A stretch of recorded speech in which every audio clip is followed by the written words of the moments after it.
ബോർഡിന്റെ ഉത്തരവ് വരുമ്പോൾ തന്ത്രി ഇത് പറ്റൂലെന്ന് പറയണം. ഇനി അടുത്തതാണ് ഏറ്റവും വലിയ കള്ളം. അങ്ങനെ കൊണ്ടുപോയെന്നിരിക്കട്ടെ, പ്രശ്നമില്ലല്ലോ.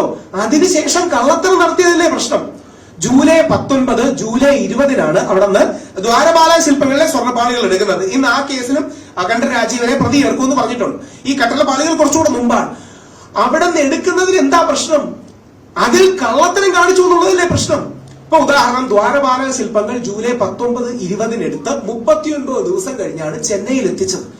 അവിടെ ഉണ്ണികൃഷ്ണൻ പോറ്റി ചെയ്യുന്ന ഒരു തെറ്റിന് തന്ത്രി ഉത്തരവാദിയാണോ? ഈ കേസ് അതല്ല, അതിലേക്കും കൂടെ വരും. തന്ത്രിയുടെ പേര് അതിലേക്കും കൂടെ വരുമെന്നാണ് ഇന്ന് മാധ്യമങ്ങൾ റിപ്പോർട്ട് ചെയ്യുന്നത്.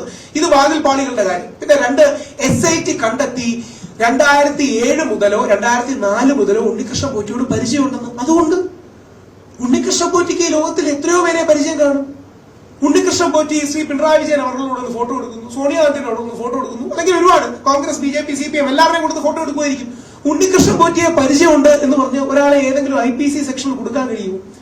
ഉണ്ണികൃഷ്ണൻ പോറ്റി ചെയ്തു എന്ന് SIT പറയുന്ന കള്ളത്തരങ്ങളുടെ ഭാഗമാണോ തന്ത്രി എന്ന് എന്തെങ്കിലും കാര്യം ഇതിൽ മെൻഷൻ ചെയ്തിട്ടുണ്ടോ? ഉദാഹരണം, തന്ത്രി എന്തെങ്കിലും ലാഭം ഉണ്ടാക്കിയിട്ടുണ്ടോ? തന്ത്രിക്ക് എന്തെങ്കിലും, തന്ത്രിയുടെ ഭാഗത്ത് എന്തെങ്കിലും ഇതുണ്ടായിട്ടുണ്ടോ? ഈ ഗൂഢാലോചന എന്ന വാക്കിന്റെ പ്രശ്നം നിങ്ങൾ മനസ്സിലാക്കേണ്ടത് ആരെയും ഈസിയായി കൊടുക്കാൻ കഴിയുന്ന ഒരു കാര്യമാണ്. ഗൂഢാലോചന എന്ന് പറഞ്ഞു കഴിഞ്ഞാൽ ഇപ്പൊ ഞാൻ തിരിച്ചു പറയുകയാണ്, തന്ത്രിയെ കൊടുക്കാൻ ഗൂഢാലോചന ഉണ്ടെന്ന് പറഞ്ഞാൽ പോലെ എനിക്ക് തന്ത്രിയെ കൊടുക്കാൻ വലിയ ഗൂഢാലോചന നടക്കുന്നു. അങ്ങനെ ഒരു ദുരാരോപണം പറയാത്തതിന്റെ റീസൺ, ഒരു ആരോപണത്തിന്റെ മറുപടി ദുരാരോപണമല്ല, ആ ആരോപണം കള്ളമാണെന്ന് ചൂണ്ടിക്കാട്ടി സത്യം പറയലാണ്. എല്ലാരും ഈ ഗൂഢാലോചന സിദ്ധാന്തത്തിൽ വിശ്വസിച്ച് എല്ലാവർക്കും എല്ലാരെയും കൊടുക്കണം. സിമ്പിൾ, ഇത്രയുള്ള കാര്യം. എല്ലാവർക്കും എല്ലാരെയും കൊടുക്കണം. എല്ലാവർക്കും എല്ലാ ദിവസവും ആരെങ്കിലും ജയിലിൽ പോകണം. എല്ലാവർക്കും എല്ലാ ദിവസവും ഏതെങ്കിലും രീതിയിൽ ഇതിൽ പ്രശ്നമുണ്ടെന്ന് വരണം. ഇനി ഞാനിപ്പോ അടുത്ത ആഴ്ച എനിക്ക് പറയാൻ പറ്റുമെന്ന് അറിയാത്തോണ്ട് പറയുന്നതാണ്. ഞാനൊരു കാര്യം ഇപ്പോഴേ പറഞ്ഞു വെക്കാം. ശബരിമല സ്വർണ്ണ കേസ് ആദ്യം മുതൽ ഫോളോ ചെയ്ത വ്യക്തിയാണ്. ഉണ്ണികൃഷ്ണനെ അടക്കം ആദ്യം അറസ്റ്റ് ചെയ്യണമെന്ന് പറഞ്ഞ വ്യക്തിയാണ്. പക്ഷെ ഇപ്പോഴത്തെ അന്വേഷണ പ്രകാരം വലിയ ഏതെങ്കിലും ഡീല് നടന്നില്ലെങ്കിൽ ഈ കേസ് തന്നെ നിലനിൽക്കുമെന്ന കാര്യം സംശയമാണ്. അതായത് ഇപ്പോഴത്തെ നമ്മുടെ അണ്ടർസ്റ്റാൻഡിങ് എന്താ? ശബരിമലയിൽ നിന്ന് സ്വർണ്ണപ്പാളികൾ എടുത്തു. ഇപ്പോഴത്തെ നമ്മുടെ ധാരണ, ഹൈക്കോടതി പറഞ്ഞ സുഭാഷ് കപൂർ, കോഴ്സിലാണ് പറയുന്നത്, കാര്യം ഹൈക്കോടതിയുടെ വിധിന്യായത്തിലുണ്ട്, സുഭാഷ് കപൂറിന്റെ മോഡലിൽ വലിയ ഡീല് വല്ലതും നടന്നു എന്നാണ് നമ്മുടെ അണ്ടർസ്റ്റാൻഡിങ്. ഇപ്പൊ അല്ലെങ്കിൽ അങ്ങനെയാണ് സൂചന.